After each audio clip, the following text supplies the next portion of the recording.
Jordan Peterson, provavelmente o intelectual mais famoso do planeta. Sua influência se estende principalmente pelo mundo anglo-saxônico e principalmente se tornou uma voz, talvez a voz mais imponente da direita mundial.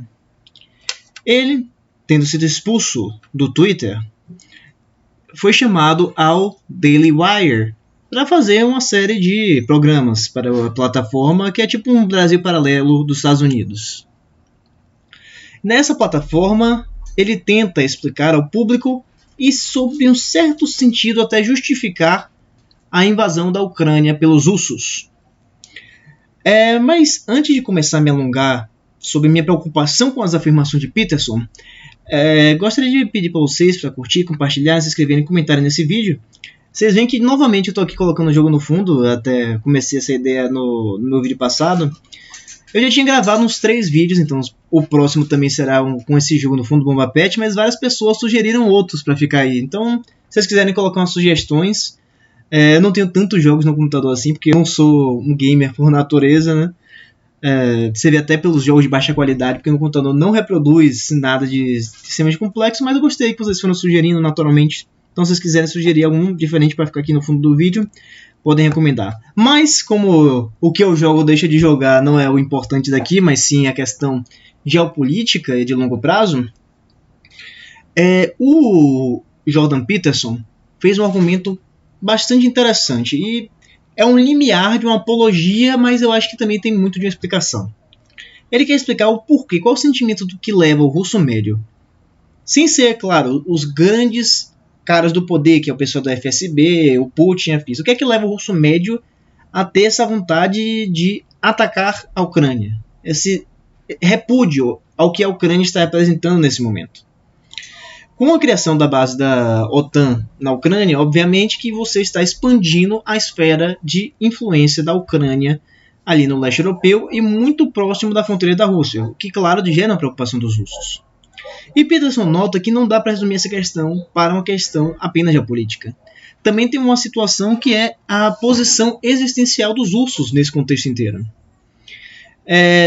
Por causa que os russos olham para o que está acontecendo no Ocidente, para as informações que estão vindo daqui, e eles se chocam com o grau de degeneração que tem o próprio Ocidente.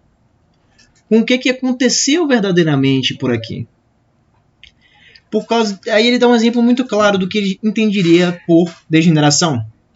Durante a entrevista, a sabatina do Senado americano, a ministra da Suprema Corte, nomeada por Joe Biden, que foi a primeira Suprema Ministra negra da história dos Estados Unidos, e os democratas estavam lá, nós estamos nomeando uma mulher.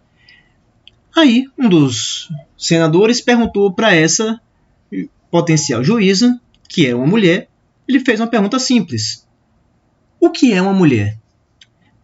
Qualquer ser humano, nos últimos 2000 anos de história, poderia ter dado essa resposta.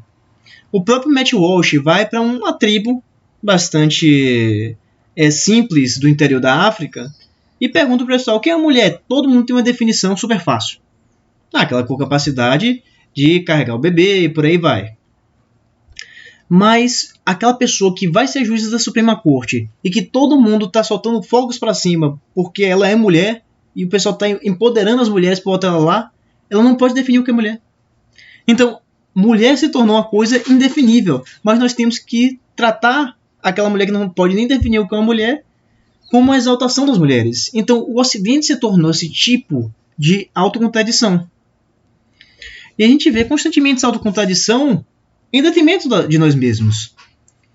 Nós vemos, por exemplo, os movimentos comunistas daqui incentivando a teoria racial crítica, que coloca como se os policiais estivessem detonando os negros, e aí deixa as comunidades negras extremamente vulneráveis aos marginais, levando aos piores índices de homicídio dentro dessas comunidades, e a gente tem que dizer que esse pessoal está promovendo o direito dos negros, o empoderamento dos negros e por aí vai. Então essa constante degeneração, essa constante contradição, esse constante choque contra o bom senso é o que Peterson aponta que os russos estão enxergando na Ucrânia. Até aqui vocês podem ter entendido. Não, o argumento de Peterson pode até estar correto. De fato, é assim que os russos podem perceber. Contudo, a gente precisa perceber um fenômeno geopolítico de longo prazo. Por causa que a degeneração do Ocidente não é algo assim espontâneo. Quem viveu há, sei lá, 20 anos atrás, 30 anos atrás, sabe que o Ocidente, todas as coisas que a gente está falando aqui como absurdas, todo mundo achava absurdo. Se você perguntasse para o Lula dos anos 90 o que, é que ele achava da maioria dessas coisas, ele seria extremamente conservador para os padrões de hoje. Se você perguntasse para o Bill Clinton, a mesma coisa. Para o Tony Blair, a mesma coisa. Então nós tínhamos padrões diferentes. Se você pegar os autores da escola de Frankfurt, por exemplo, muitos deles, se percebessem, estudassem uma coisa como a mídia de massa, eles estão fazendo críticas assim, de até uma certa exaltação da falta de autocultura, o que é bem interessante perceber. O pessoal da escola de Frankfurt era crítico da mídia consumista de massa, que dava produto ruim para as pessoas. E a gente vê o padrão de hoje em dia. Se você for minimamente em favor de não ser contraditório, você é tido como extremista. Você é posto em risco. Você pode estar na lista do STF, você vai ser pego pelo comitê de desinformação de alguma grande rede social. Mas como isso de fato foi gestado? A gente não pode ignorar o papel determinante que tem nessa história toda a Internacional Comunista, que no passado era administrada por quem? Obviamente encabeçada pelos russos. Então, o que eu quero dizer com isso? Vamos pegar um exemplo da teoria racial crítica. Jogue rapidamente no Google quem são considerados pais da teoria racial crítica. Um desses pais da teoria racial crítica, que é aquela teoria, os negros são oprimidos estruturalmente, a sociedade inteira prejudica os negros, e aí quando você vê, o pessoal fica promovendo tudo contra a sociedade, tirando a polícia dos bairros negros para deixar... E mesmo todo mundo vendo que os bairros negros estão submissos ao crime organizado por causa dessa falta da polícia, dessa falta de participação, dessa diluição das culturas dali, eles continuam fingindo essa exaltação. Você vê que isso começa dentro do seio do Partido Comunista, dentro do seio do movimento comunista, que é com um cara chamado Stokely Carmichael. Tem até um interrogatório do Senado americano contra esse Stokely Carmichael, de uma visita que ele tinha feito para Cuba para fazer algum discurso, alguma coisa assim. Ou seja, nos anos 60, o pessoal já estava pegando a influência russa que futuramente ia gestar o Black Lives Matter. E agora, os russos estão se justificando na medida do o Ocidente está degenerado. Mas esse é o ponto. A maior parte dessas ideologias, como ideologia de gênero, teoria racial crítica, o que a gente convencionou, acho que um tanto erroneamente chamar de marxismo cultural, de fato foi pensado pelos russos e durante a Guerra Fria uma maneira de enfraquecer o Ocidente, para dar exatamente a sensação que Jordan Peterson está refletindo ali. Aquela sensação assim, cara, nossa cultura já virou tão bizarra e tão degenerada que eu não sei, eu devo lutar por ela? Eu devo lutar pela autopreservação da minha ideia de nação aqui dos Estados Unidos? Por que eu iria defender a nação Estados Unidos se a nação Estados Unidos mesmo se auto-interpreta como racista, machista, homofóbica, transfóbica, não sei o que, xenofóbica?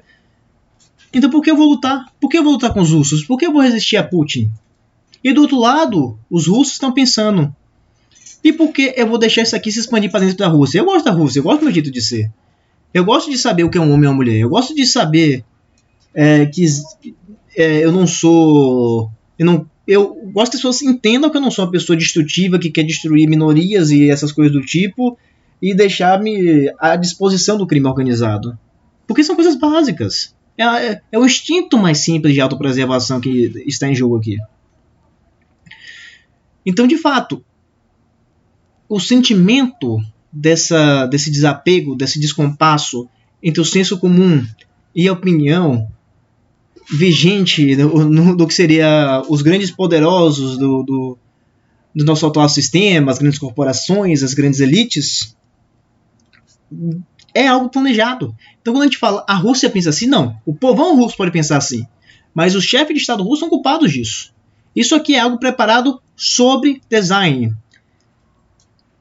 Tinha até um diálogo ali do Update Brasil, que era aquele programa do Terça Livre, que ficava falando do Santos, Jeff Nyquist e mais uma mulher que agora eu esqueci o nome, Diana West. E que Jeff Nyquist pontuava isso aí, que a ideia toda dos ursos era exatamente você criar esse estado de apatia com relação ao próprio sistema que você vive, que faz com que você não tenha vontade de resistir quando eles te impuserem uma invasão, quando eles te impuserem o ataque, entendeu? Como é que você vai dizer que o americano vai se sentir com vontade de se sacrificar pelos Estados Unidos depois de anos e anos dos Estados Unidos promoverem lá na cabeça deles, vocês são racistas, machistas, homofóbicos, os Estados Unidos é uma bosta, Estados Unidos é uma bosta, Estados Unidos é uma bosta. Mas os caras, se eu sou uma bosta, se os caras não me respeitam, meu governo não me respeita, qual o problema dos russos chegarem aqui? Qual o problema dos chineses chegarem aqui e tomarem a gente? Então, perceber que essas coisas não são frutos de nós mesmos nos alimentando, mas também há um empurrão externo de interesses obscuros nessa história toda é muito importante. Enquanto a gente tratar como se o movimento da teoria racial crítica fosse para proteger os negros, o movimento LGBT fosse para proteger as pessoas que se desviam da normalidade sexual da sociedade, a gente não vai entender nada. O objetivo não é esse. O objetivo é te deixar apático, o objetivo é causar instabilidade e o objetivo é causar esse tipo de conflito. Por causa que no cotidiano a gente pode resolver esses conflitos. E muitos conflitos parecem até estranhos pra gente até hoje. Principalmente aqui no Brasil a gente tem essa questão da teoria racial crítica, nunca conseguiu se firmar tal como se firmou nos Estados Unidos, até pela nossa miscigenação com a naturalidade que a gente torna, que não é a naturalidade que os americanos têm. Mas a gente consegue dar soluções para essas coisas de uma forma bastante espontânea, bastante natural e respeitando o que seria o senso normal de lógica. Mas é aquela coisa, não é para desafiar a lógica, é para você se sentir mal, é para você se sentir apático, é para você se sentir fraco, é para que as nações se enfraqueçam e uma elite poderosa põe suas garras sobre você. É para te impor dominação mesmo. Então, sobre o certo sentido, eu senti falta desse entendimento do Jordan Peterson. Na verdade, isso é algo que eu percebo de todos esses conservadores americanos, é que eles evitam demais pensar no externo. Eles não entendem nada da política internacional, a não ser quando são provocados a pensar nisso, como no Oriente Médio, alguma guerra, alguma coisa assim, e ainda assim entendem muito mal. Os americanos acham que eles ainda vivem naquela coisa da doutrina do destino manifesto, em que os Estados Unidos ou são o grande herói do mundo, ou eles são o grande vilão do mundo. Quando, na verdade, eles são apenas mais um ator dentro dessa história toda. E claro, estou falando dos Estados Unidos, porque os Estados Unidos é o representante maior do Ocidente, é quem vai levar também a sua esfera de influência dentro da União Europeia, para o Canadá, para o Reino Unido e por aí vai. Eu falei muita coisa, espero ter sido bem claro nessa minha linha de raciocínio. Espero também que vocês tenham gostado do vídeo aí. E se vocês gostaram, aquela coisa de sempre, curtam, comentem, compartilhem, se inscrevam e por aí vai. Muito obrigado pela atenção e até a próxima.